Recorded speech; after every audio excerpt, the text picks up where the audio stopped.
हिंदू धर्म में होली का त्योहार बहुत ही धूमधाम से मनाया जाता है। होली से एक दिन पहले होलिका दहन किया जाता है। यह पर्व के पीछे एक प्रसिद्ध पौराणिक कथा है जो भक्त प्रहलाद और हिरण्यकश्यप से जुड़ी हुई है। बहुत समय पहले एक असुर राजा था हिरण्यकश्यप। वह बहुत शक्तिशाली और घमंडी था। उसने कठोर तपस्या करके ब्रह्मा जी से वरदान प्राप्त किया था कि उसे न कोई मनुष्य मार सके, न कोई पशु, न दिन में न रात में, न घर के अंदर न बाहर, न किसी अस्त्र से न शस्त्र से। इस वरदान के कारण वह स्वयं को अमर समझने लगा और अत्याचार करने लगा।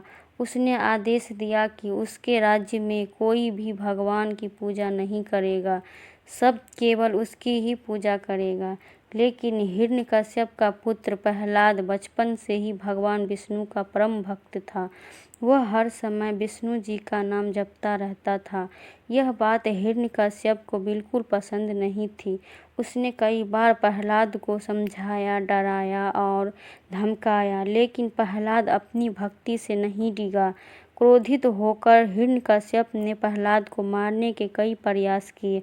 कभी उसे ऊंचे पर्वत से गिराया, कभी विषैले सर्पों के बीच डलवाया, तो कभी हाथियों से कुचलवाने की कोशिश की, लेकिन बार बार सुरक्षित बच गया। इससे हिरण्यकश्यप और भी क्रोधित हो गया। हिरण्यकश्यप की बहन होलिका के पास एक वरदान था कि वह अग्नि में नहीं जलेगी। हिरण्यकश्यप ने एक योजना बनाई। उसने होलिका से कहा कि वह प्रहलाद को गोद में लेकर अग्नि में बैठ जाए, जिससे प्रहलाद जलकर मर जाए और होलिका सुरक्षित बच जाए। योजना के अनुसार एक विशाल अग्नि प्रज्वलित की गई। प्रहलाद भगवान विष्णु का नाम जपते रहे, लेकिन चमत्कार हुआ।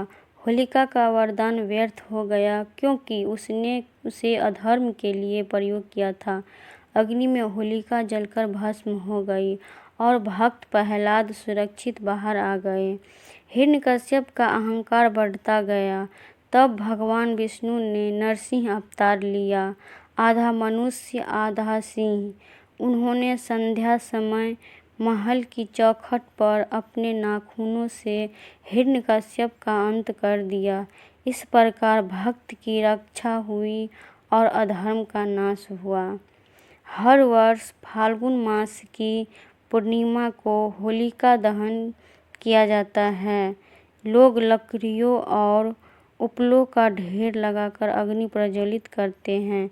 यह अग्नि इस बात का प्रतीक है कि हमारे अंदर की बुराइयां जैसे अहंकार, ईर्ष्या, क्रोध और लोभ जलकर नष्ट हो जाए। होलिका दहन के अगले दिन होली खेली जाती है। यह दिन प्रेम, भाईचारे और खुशियों का प्रतीक है। हमें सदैव धर्म और सत्य के मार्ग पर चलना चाहिए। सच्ची श्रद्धा और विश्वास से हर संकट पार किया जा सकता है।